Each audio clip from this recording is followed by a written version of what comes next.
Bonjour, alors aujourd'hui la question du jour, on va regarder ce qui se passe pour Fabrice Divisio.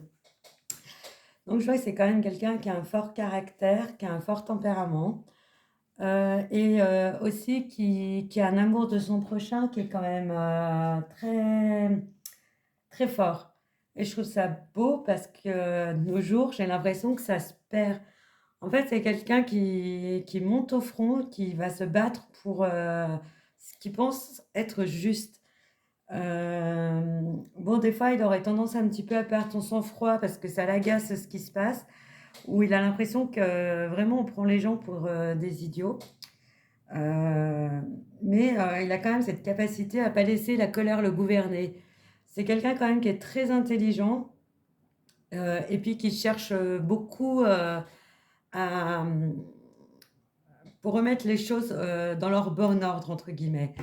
Donc, j'ai l'impression qu'il va faire beaucoup de recours, il va chercher la petite bête pour arriver justement à bloquer certaines choses qu'il trouve totalement injustes. Et puis, c'est quelqu'un qui a quand même un très bon fond. Euh, il n'est pas dans le jugement. À chaque fois qu'il fait les choses, il ne juge pas les personnes. Il a cette capacité extraordinaire à comprendre que ben, des fois, on peut commettre des erreurs, on peut faire des erreurs et qu'on a le droit à une deuxième chance. Et c'est ce que je trouve d'extraordinaire chez lui, c'est justement cette capacité à rester neutre quand il fait une chose. Et j'ai l'impression qu'on va lui mettre pas mal les bâtons dans les roues, mais ça lui fait pas peur, il va aller de l'avant, rien ne le perturbe. La seule petite chose qui ressort là et que j'ai une image très forte dans la tête qui me dérange un petit peu, c'est que je le vois avec des chevaux et j'ai l'impression qu'il pourrait être blessé. C'est comme si on allait faire peur à un cheval autour de lui, il pourrait être blessé et ça pourrait le mettre un petit peu en stand-by pendant un temps. Et je dirais que ça, c'est le point qui me dérange quand je fais un tirage sur lui. Je ne sais pas pourquoi ça me met cette image de cheval qui est très forte en fait, où j'ai l'impression qu'il pourrait être blessé par un cheval, à se prendre un mauvais coup, et du coup ça le mettrait dans la capacité pendant un certain temps de pouvoir poursuivre son œuvre.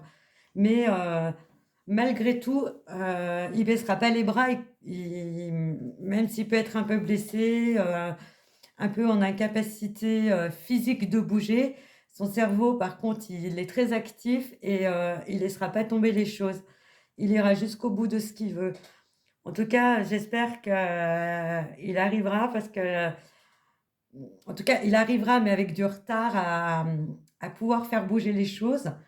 Et voilà, ce qui m'embête, c'est cette histoire un peu accidentelle avec ce cheval qui, me- qui me pose un petit peu souci parce qu'on voit que ça l'immobilise pendant un certain temps. Mais n'empêche que son cerveau, il fonctionnera très bien et ça ne l'empêchera pas d'aller de l'avant. En tout cas, j'espère beaucoup me tromper par rapport à cet accident. Et puis, c'est tout ce que j'ai à vous dire. Alors, je vous souhaite une très bonne journée. À bientôt.